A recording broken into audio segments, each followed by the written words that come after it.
Hello everyone, Radhe Radhe. कैसे हो आप सब? आई होप कि आप सब अच्छे ही होंगे और स्वस्थ होंगे। आप सभी का स्वागत है आपके चैनल कुसुम फैमिली ब्लॉग में। वीडियो शुरू कर लेते हैं। एक दिन मेरा वीडियो पहले से ही नहीं गया, यानी कि कल वीडियो मेरा कोई सूट तो मेरे पास रखा हुआ है, लेकिन मैंने नहीं डाला है एक्चुअली। बस ऐसे ही मन ही नहीं हुआ, जिसकी वजह से मेरा वीडियो नहीं गया। और आज जो हादसा हुआ है वो बहुत गलत हुआ है, बहुत बुरा हुआ है सच्ची में। मैंने कि चलिए आप लोगों के साथ थोड़ा सा शेयर करूँगी, बातें करूँगी तो मेरा भी मन हल्का हो जाएगा।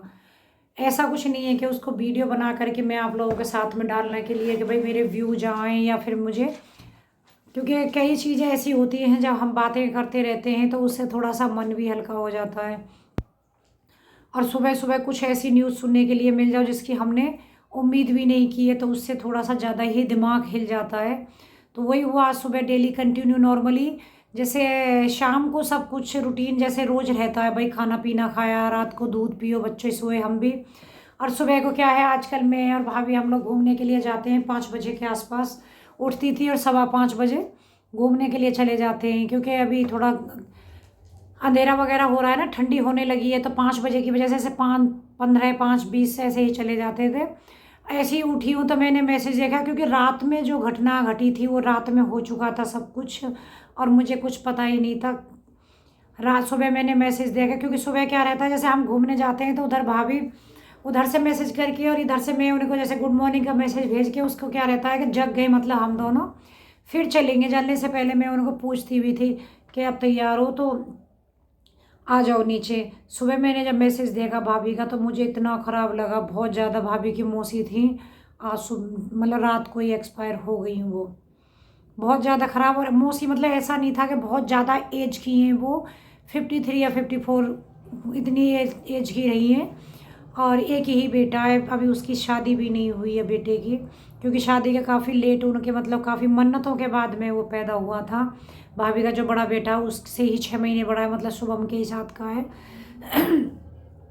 और वो अचानक में ही ऐसा हुआ कि ख़त्म हो गई। सुबह मैंने जब फ़ोन उठाया कि मैसेज करने के लिए, तो भाभी का मैसेज आ रखा था कि मौसी ख़त्म हो गई, हम लोग जा रहे हैं। मुझे इतना ख़राब, मतलब कुछ देर तो पता है यकीन ही नहीं हुआ। उस मैसेज को भी मैं रिपीट कर करके 2-3 बार पढ़ रही थी कि मुझे मिस्टेक हो रही है, क्या हो गया ये अचानक से।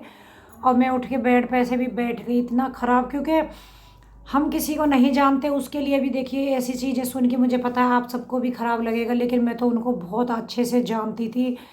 मतलब सब कुछ उनके बारे में जानती थी, बहुत लगाव था। और उनको भी सभी से बहुत ज़्यादा लगाव था। सच में ऐसी थी कि सबके घर देखना, सबको संभालना, सब बच्चों को। भाभी की तो मौसी लगती थी, भाभी ये बहन भैया जो, इन सब से भी इतना प्यार, इतना लगाव था उनको, बहुत ज़्यादा।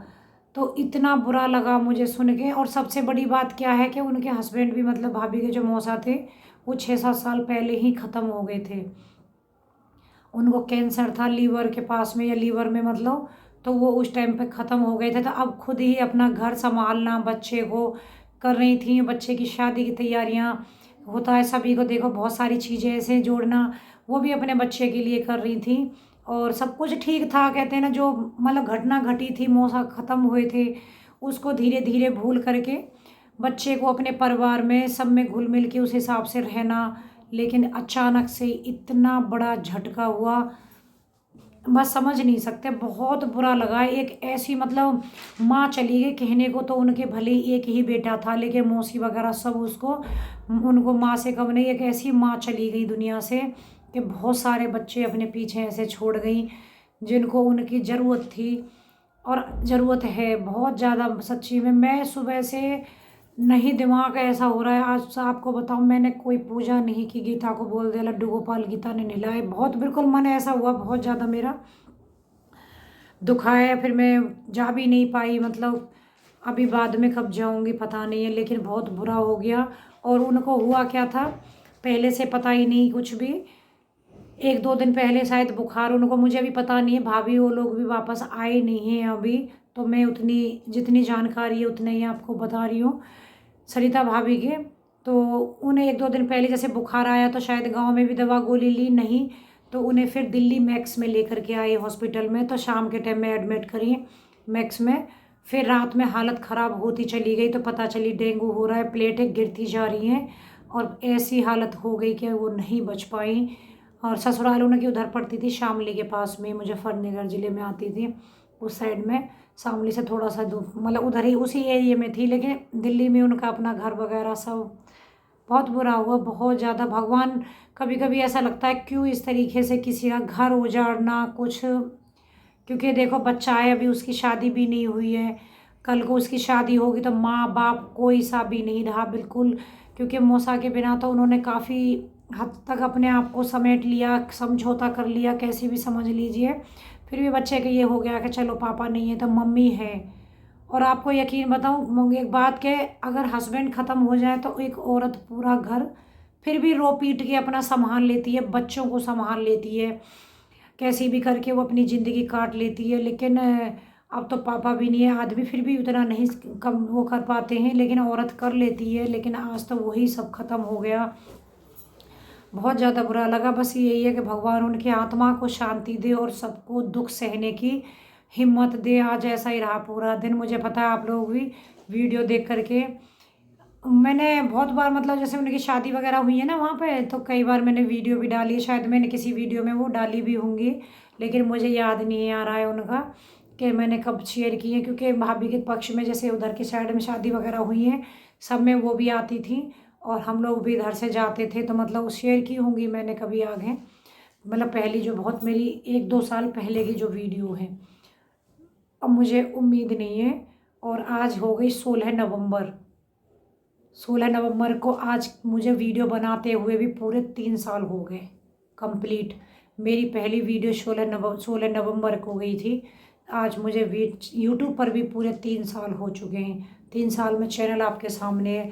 लेकिन आज मुझे उस सब चीज़ का नहीं था, पहले से मुझे ये था कि 3 साल कंप्लीट हुए तो एक आप लोगों के साथ में कुछ यादें मेरे अपने चैनल की, ये बहुत सारी चीज़ें मैं आप लोगों के साथ में शेयर करूँगी जिस दिन मेरे 3 साल हुए हैं होंगे, जैसे कब मेरा चैनल ग्रोथ हुआ क्या कुछ। लेकिन आज ऐसा कुछ भी शेयर करने का बिल्कुल भी मूड नहीं है, फिर कभी करूँगी, क्योंकि हमारे लिए तो दिन। लेकिन आजकल ये सब चीज़ें देख करके मुझे एक बात याद रहती है, सब लोग का तेरा है मेरा है ये सब करते रहते हैं, लेकिन एक ज़िंदगी इतनी आसानी से चली जाती है, एक इंसान ऐसे चला जाता है यकीन नहीं होता। और हमारे पीछे सब कुछ इतना बदल जाता है, एक ही झटके में बदल जाता है, बहुत ज़्यादा ख़राब लग रहा है। बस यही है कि भगवान से हाथ जोड़ करके उम्मीद इस तरीके से घर बहुत जल्दी के नहीं बिगाड़े। उनकी पता है, भाभी की जो नानी है ना वो भी जिंदा है और वो हो रही है 95 एज के आसपास की, इतनी। वो तो आप सोचो, उनके सामने उनकी बेटी दामाद दोनों ही चले गए, वही चली जाती, सबको यही था कि वो चली जाती, क्योंकि भाई बहुत बुजुर्ग हो रही हैं और उनके बेटा नहीं, यानी कि भाभी के मामा नहीं है, तो वो उन्हीं के पास रहती थी, मौसी की। वही उनकी देख रेख सब कुछ वही करती थी और उनके बिना रहती भी नहीं थी। और मौसी भी कहीं इतना ज़्यादा नहीं जाती थी, उनकी वजह से कि भाई देख रेख बहुत सारी जिम्मेदारियां हैं माँ की, तो मैं वहीं गांव में रहूँगी। आज उनकी हालत भी सोचो कितनी ख़राब हो रही होगी, जब अपनी बेटी को इस हालत में देखेंगी, उन्हें पता चलेगा कि ऐसा कुछ हो गया है। कितना दुख उन्होंने देखा है। भाभी के माँ नाना जो थे वो भी काफ़ी जल्दी चले गए थे, उनको भी कैंसर था, तो काफ़ी जल्दी कम एज में ही वो ख़त्म हो गए। उन्होंने खुद को संभाल, फिर बेटी मतलब दामाद चले गए और आज बेटी भी चली गई।